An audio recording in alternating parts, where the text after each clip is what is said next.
Hi అండి, అందరికీ రథసప్తమి శుభాకాంక్షలు. మేమైతే ఇలా చేస్తాం. రథసప్తమి రేగిపళ్ళు జిల్లేడాకులు నెత్తి మీద ఎత్తుకు తానం చేస్తాం. ఏదో ఒక బట్ట కట్టుకొని చెయ్యాలి.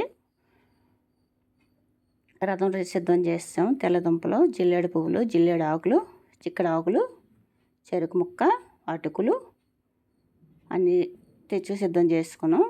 స్టవ్ శుభ్రంగా కడిగేసుకొని రాత్రే పసుపు పట్టి పెట్టేసాం కదా, పెట్టేసి పాలు పొంగిందాం. దాల్ వేసేదాన్ని, దాల్ మానేసాను కుదరట్లేదని. దాల్ వేసుకుంటే ఇంకా మంచిది. పసుపుకి ఇది పాలు పొంగించుకోవడానికే తెప్పలా పెట్టి పసుపు రాసి బొట్లు పెట్టి ఆవు పాలు వేస్తున్నాను. ఆవు పాలే పొంగించుకుంటాం.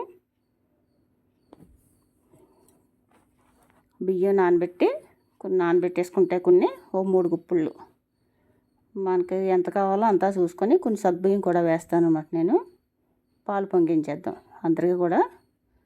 రథసప్తమి మేమైతే ఇలా చేస్తామండి. 3 సార్లు పొంగొచ్చాక 3 సార్లు బియ్యం వేస్తాం అన్నమాట. ఒక్కొక్క పొంగుకి ఒక్కొక్కసారి వేసి తర్వాత కలబెడతాం. కొన్ని సగ్గుబియ్యం కూడా నానబెట్టాను.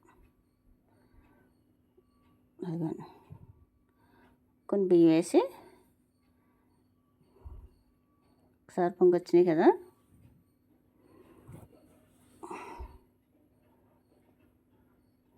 బియ్యం వేసి ఒక్కొక్కసారికి కొన్ని బియ్యం అలా 3 సార్లు వేసేసి కొంచెం బాగా ఉడుకుతుంది అనగా అప్పుడు సగ్గు బియ్యం వేస్తాం అనమాట. అది ఇది కూడా ఉడికిపోయాక లాస్ట్లో బెల్లం వేసి దింపుతాం. అలా తీసుకెళ్ళి సూర్యభగవానుడికి సమర్పిస్తాం అనమాట. కంపల్సరీ అలా 3 సార్లు పొంగాల్సిందే. పొంగితే మంచిది. అగ్నిదేవుడికి అలాగా పొంగాలన్నమాట.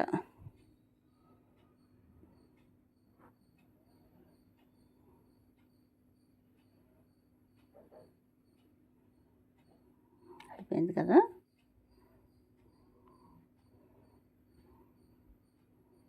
ఒకసారి కలబెట్టేసుకుంటే అడుగు నేను అంటుకుంటే వచ్చేస్తుంది మనకి. సిమ్లో పెట్టి ఉడికించేసుకొని సగ్గుబియ్యం కూడా కొంచెం ఉడికిపోయింది కదా, సగ్గుబియ్యం కూడా వేసేస్తున్నాను.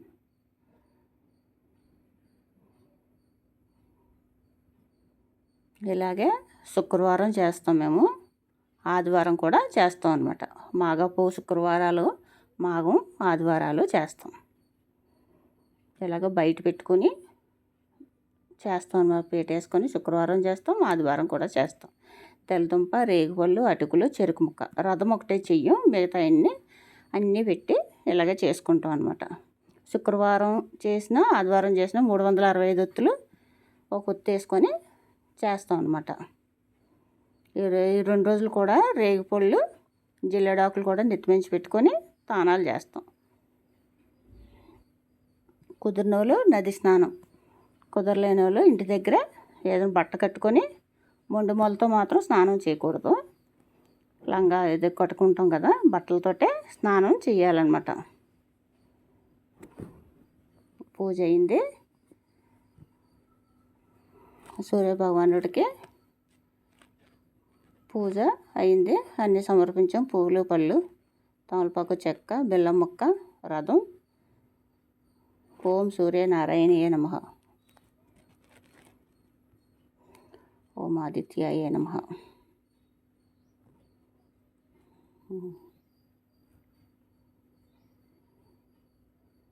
ఆ సూర్యభగవానుడు అందరికీ ఆరోగ్యం ఇవ్వాలని మనస్ఫూర్తిగా కోరుకుంటూ రథసప్తమి శుభాకాంక్షలు అందరికీ కూడా. ఆరోగ్యమే మహాభాగ్యం అంటారు కదా. ఆరోగ్యంగా ఉంటే ఏదైనా చేయొచ్చు. ఇంట్లో పూజ ఫస్ట్, ఇంట్లో పూజ అయిపోయాక బయట పూజ చేసుకుంటాం. ఇంట్లో దీపం పెట్టేశాక కదా ఏ పూజ అయినా చేయాల్సింది. బయట ఇంట్లో పూజ తెల్లవారుజామున అయిపోయింది. ఇది కొంచెం పాలు పొంగించడం ఇవన్నీ పెట్టడం వల్ల కొంచెం బయట మనకి అవుతుంది, కొంచెం లేట్ అవుతుంది.